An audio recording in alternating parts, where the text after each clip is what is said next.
Main motive नै हाम्रो main target नै के हो भनेपछि हामीले कुनै पनि हामी काम गर्दैछौँ भने त्यो कामको चाहिँ रिजल्ट राम्रो आउनुपर्छ र त्यो काम आउँदैछ भने चाहिँ सम्पूर्ण दर्शकलाई थाहा हुनुपर्छ भन्ने हो। र म अहिले लक्किली हाम्रो रिलिजभन्दा पहिला चाहिँ मेला महोत्सवमा जाने मौका पाएँ मैले। यसको लागि सम्पूर्ण नेपालभरिका जति मेला महोत्सव गर्ने आयोजक टिमहरू हुनुहुन्छ, उद्योग वाणिज्य सङ्घका सर म्याम हुनुहुन्छ, सबैलाई धन्यवाद छ सबभन्दा पहिला।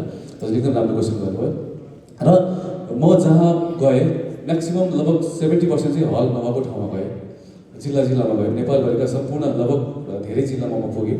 र त्यहाँ पुग्दाखेरि हल छैन त्यहाँ, तर हल भएको ठाउँमा हामी पुग्छौँ। चलचित्र आबाट आमाको बारेमा हामीलाई थाहा छ बाबु पलजी, हामी चाहिँ तपाईँको फिल्म हेर्न हामी आउँछौँ भनेर भन्नुभएको छ, उहाँले बाचा गर्नुभएको छ। त्यसको लागि म एकदमै आशावादी छु। भोलिदेखि सम्पूर्ण दर्शकहरू चाहिँ गाडी बुक गरेर हलसम्म आउनुहुन्छ भन्ने म एकदमै पूर्ण विश्वास गर्छु। र त्यही हो, मैले जाँदाखेरि चाहिँ उहाँहरूले चलचित्र आबाट आमाको 1 महिना अगाडिदेखि नै म प्रमोसन स्टार्ट गर्दाखेरि चाहिँ उहाँहरूले त्यो गीतमा रमाउने, गीतको बारे फिल्मको बारे बोलिदिने र चलचित्रको हुन्छ नि एउटा चाहिँ बेस्ट विशेष दिने काम चाहिँ मैले देखेँ र एकदमै म ढुक्क छु। उहाँहरू सबैजना हालसम्म आउनुहुन्छ भनेर। फर्स्ट अफ अल त आबाट आमा टिमलाई धेरै धेरै शुभकामना छ। भोलि नै फिल्म रिलिजको मिति आइसकेको छ। सुरुमा त म उषाजीलाई सोध्न चाहन्छु है, धेरैजनालाई चाहिँ तपाईँबाट एउटा आश पनि छ भन्ने तपाईँको टिमले गरेका तारिफहरूबाट देखिन्छ होइन। त्यो एउटा टिकटकबाट आएको नायिका भन्नेको छाप छोड्नको लागि चाहिँ फिल्ममा कतिको मेहनत गर्नु पर्यो त्यो तपाईँको मुखबाट सुन्न चाहन्छु म। अब त्यो मैले छाप छोडेको छु कि छुइनँ त्यो चाहिँ फिल्म हेरेपछि तपाईँहरूको सबैजनाको भनाइबाट सुन्न चाहन्छु म चाहिँ होइन। आफैलाई भनिराख्नुभन्दा पनि तपाईँहरूले भनिदिँदा अझै बेटर हुन्छ। अनि टिकटकबाट यहाँसम्मको यात्रा 3टा डिफ्रेन्ट कुराबाट आएँ म। टिकटक हुँदै म्युजिक भिडियो पछि फिल्म, र यो 3टै कुराको अनुभव लिइराख्न पाउँदा चाहिँ म आफूलाई भाग्यमानी ठान्छु। थोरै सानो ठाउँबाट स्टार्ट गर्दै अझै सिक्दै निखारिँदै मैले माथि खुड्किलो चढ्ने कोसिस गर्दै म आज यहाँसम्म आइपुगेँ। आशा छ सबैजनाले मलाई एकदमै मन पराइदिनुहुन्छ, माया गरिदिनुहुन्छ भन्ने। Thank you. ओके, मेरो हेलो क्वेसन है अनुप भट्टराई है पछाडि छ। अनुप एकछिन। जस्तो अघि विपिना म्यामले के भन्नुभयो भने यसको चाहिँ जगै बलियो छ, अनि त्यस पछाडि हामी त माथिका चिजहरू न हौ भन्नुभएको थियो कि। अब एउटा मेटाफोरको रूपमा आबाट आमा यो प्रोजेक्टलाई चाहिँ जग मानिराख्दाखेरि तपाईँहरूले रिपिट गरेर उत्तर चाहिँ नदिनु होला, त्यो नबाजियोस् होइन एकअर्कासँग। को चाहिँ घरको झ्याल बन्न चाहन्छ, को ढोका बन्न चाहन्छ, के बन्न चाहन्छ कि घरभित्रको क्रमशः सबैले को के बन्न चाहनुहुन्छ। जग त फिल्म भइहाल्यो होइन। यता साइक्लिस्टजी के बन्न चाहनुहुन्छ, सिमरन के बन्न चाहनुहुन्छ, विपिनाजी के बन्न चाहनुहुन्छ, एउटा मेटाफोरको रूपमा के म घरको चाहिँ यो बन्न चाहन्छु भन्ने टाइपले कि। घरको पिलर चाहिँ हामी दुईजना बार आमा हौँ र बाँकी घरमा सबैजना कोही झ्याल ढोका सबै। एउटा घर बन्नलाई सबैको त्यति नै महत्त्व छ। पिलरले मात्र पनि घर बन्दैन, जग मात्र भएर पनि घर बन्दैन। घरको हरेक पाठ पूजाहरू त्यति नै इम्पोर्टेन्ट छ। यो चलचित्र भनेको पनि त्यस्तै एउटा टिम वर्क हो। यो टिम वर्कमा चाहिँ कसैले पनि म चाहिँ यो फिल्मको स्ट्रङ हो है, म चाहिँ मेन हो है नभन्दा पनि हुन्छ। पल शाह यो चलचित्रको हिरो, पल शाह र साइग्रेस पोखरेल दुईजना पनि त्यत्तिकै महत्त्वपूर्ण भूमिका छ। जति पल शाह र साइग्रेस पोखरेलको जति भूमिका छ त्यति नै म चाहिँ माया गर्ने भएर त्यो छोरा भन्दा मलाई पलजी साइग्रेसजी भन्ने मलाई बिर्सिसकेँ क्या मैले। त्यति क्लोज छौँ हामी। त्यसै गरी अर्को हाम्रो सिमरन र उषा, उनीहरूको पनि त्यति नै भूमिका छ होइन। र मैले अलिकति रमाइलोको लागि मात्र भनेको, घरको बाउआमा भनेको एउटा पिलर हो घरको भन्छ नि, त्यो भएको हुनाले मात्र भनेको। तर यो चलचित्र एउटा टिम हो। यसमा हाम्रो क्यामराम्यानदेखि लिएर यहाँ एउटा स्पोर्ट बोय, मैले भने नि स्पोर्टमा काम गर्ने एउटा स्पोर्ट बोयको पनि त्यत्तिकै भूमिका हुन्छ। उसले टाइममा हामीलाई चिया ल्याएर दिएन भने, टाइममा हामीलाई खानाको व्यवस्था गरिदिएन भने हामी काम गर्न सक्दैनौँ। भनेपछि हाम्रो काम राम्रै हुँदैन। यहाँ म सबैलाई सम्झिन चाहन्छु। हाम्रो जुन हेयर्सको लागि काम गर्नुभएको छ, त्यस्तै गरेर मेकअप, त्यस्तै हरेक किचनमा काम गर्ने हाम्रो टाइम टु टाइम हामीलाई फ्रेस गराउने, हा गरेर हाँस्ने कुमार, देखि लिएर यो टिम वर्क हो, हरेक मान्छेको त्यति नै भूमिका छ। त्यही भएर चलचित्र यो एउटा घर हो। एउटा उत्तर दिनु, तपाईँ पिलर बन्न चाहनुहुन्छ होइन त? अब अर्को बताउँ के? म साइक्रेटिस्ट म मात्र होइन, हामी दुईजना पिलर बन्न चाहन्छौँ। पिलर हो नै आमा बुवा भनेको। उहाँको भनाइ बुझौँ न प्रदीप सरको। सर आप एक हाउस का क्या बनना चाहते हैं आप? जी जी जी, मैं सोच रहा था कि पिलर बनना तो मर्दों का काम है, आप सब मर्द एग्री होंगे इस बात से।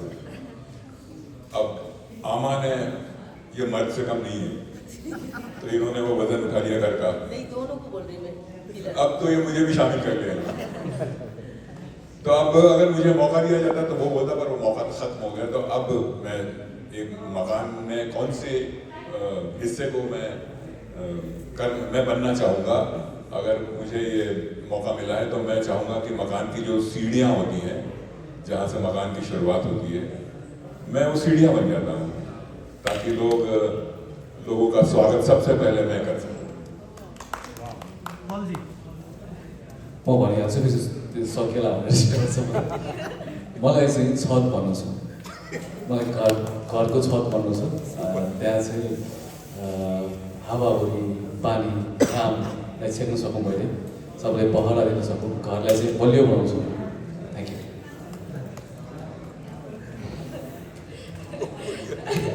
मेटाफोरिकली हो। अब सोच्दा सोच्दै मैले चाहिँ म चाहिँ घरभित्र जुन हुन्छ खाट हुन्छ, म चाहिँ खाट गर्न चाहन्छु होइन। हाँस्दै भन्दा पनि म राम्ररी भन्दैछु, किनकि मान्छे दिनभरि थाकेर थकित भएर एकदमै आराम खोज्दा नै आफ्नो ओछ्यानमै आउँछ होइन। त्यो एकदमै थकान दूर गर्ने, आरामले पिसफुल्ली निदाउने, निद्रा पर्ने खालको म चाहिँ एउटा ओछ्यान भन्न चाहन्छु, विश्राम स्थल।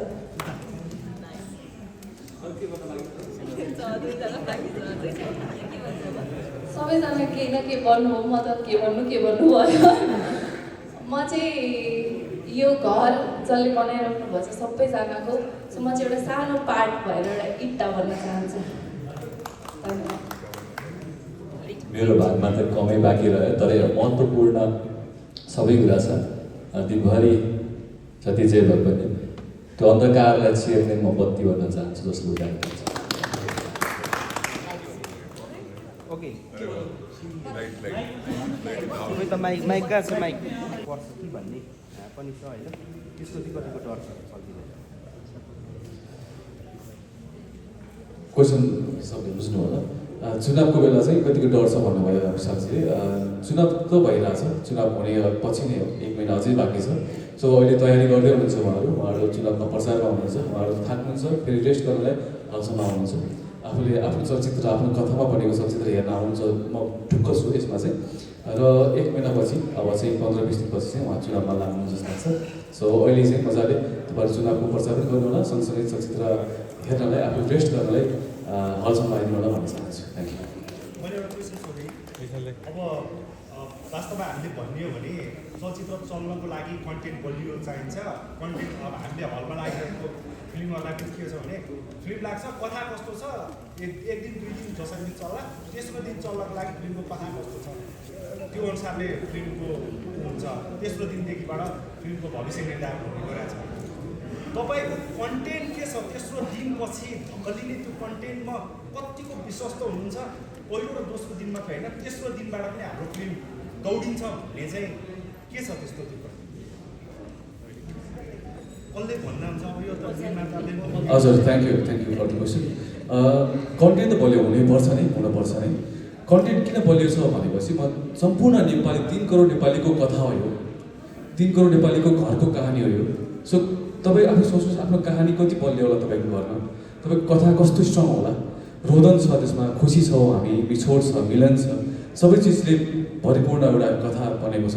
सो म एकदम ढुक्क छु कि जसरी पहिलो दोस्रो दिन आउनुहुन्छ र तेस्रो र चौथो दिनबाट झन् डबल आउनुहुन्छ जस्तो लाग्छ मलाई। किनभने तपाईँको क्वेसनमा एन्सर छ, पहिलो दिन र दोस्रो दिन चाहिँ कस्तो होला भन्ने फिल्म हेर्न आउनुहुन्छ र उहाँलाई मन परेछ, र आफ्नो कथा मेरो घरको कहानी हो भनेर चाहिँ उहाँले सोच्नुहुनेछ, र सँगसँगै उहाँले आफ्नो छरछिमेकीलाई, साथीहरूलाई चाहिँ लिएर फेरि आइतबारदेखि आउनुहुनेछ जस्तो लाग्छ मलाई।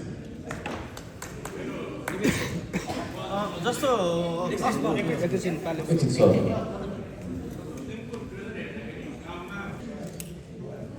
यो जस्तो अब एडिटरबाट म्युजिक भिडियो मोडल फिल्ममा अब हिरो होइन अब मेकर पनि हुन्छ यो यात्रामा तपाईँलाई कहिले विदेश गएर बस्नु उतै सेटल हुनु भन्ने लागेन अनि मेरो त्योसँग जोडेको थियो नि जस्तो तपाईँको साथीभाइहरू विदेशमा हुनुहुन्छ मलाई जानकारी भएको छ म तपाईँको बहिनी पनि बाहिरै हुनुहुन्छ अन्त दादा अब यता आउनु उताको बाटोलाई क्लोज गरेर नयाँ स्टाइलले अगाडि बढाउँ भन्ने त्यस्तो सल्लाह सुझाव चाहिँ आयो क्या हामीलाई विदेशमै बसौँ उतै आउनु भन्ने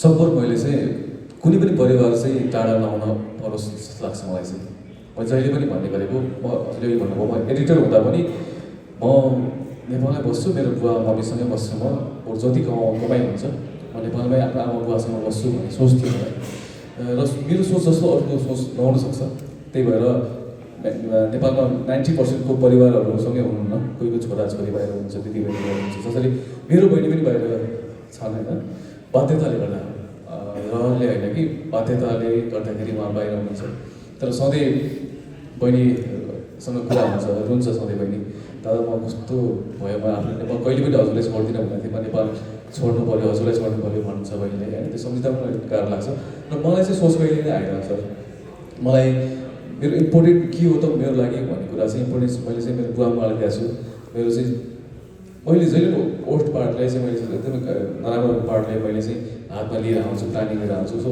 म जतिसुकै दुःख पाऊँ तर म चाहिँ बाहिर चाहिँ सेटल हुँदिनँ भन्ने चाहिँ मेरो सोच थियो पहिलादेखि नै सायद मेरो सोच जस्तो अरू सोच नहुनसक्छ मैले त्यो राम्रो लाग्यो र म जब एडिटर हुँदाखेरि 10,000 तलब हुँदा पनि म 6,000 5,000को रुममा बस्थेँ र 4,000ले हामी घर परिवार त्यो हामी सम्हाल्थ्यौँ र हामी खुसी थियौँ र अहिले पनि खुसी छौँ हामी त्यही नै सर अब सकभर मैले चाहिँ सबैलाई आग्रह गर्न चाहन्छु आफ्नो आमा बुवालाई जहाँ हुनुहुन्छ तपाईँहरू छोरा छोरी वा दाजुबहिनीहरू जहाँ हुनुहुन्छ तपाईँहरू बाध्यताले तपाईँहरू टाढा हुनुभएको छ थाहा छ मलाई नेपालदेखि टाढा हुनुहुन्छ आफ्नो फ्यामिलीदेखि टाढा हुनुहुन्छ तर सकभर जता हुनुहुन्छ तपाईँ नेपाल आउनुपर्छ भनेको मात्रै होइन तपाईँ विदेशमा हुनुहुन्छ आमा बुवालाई बोलाउनु सक्नुहुन्छ बोलाउनु सँगै राख्नु होला कहिलेकाहीँ नेपालमा आएर सँगै बस्नु होला भन्न चाहन्छु आमा बुवाले हामीलाई ठुलो बनाउनु भयो पाल्नु भयो यति ठुलो बनाएर हामीलाई चाहिँ लास्टमा हामी सँगै हामी मर्ने बेला चाहिँ छोराछोरीको साथ भएन भने त्यो जस्तो नराम्रो केही हुँदैन त्यही भएर प्लिज छोराछोरीलाई म भन्न चाहन्छु आमा बुवालाई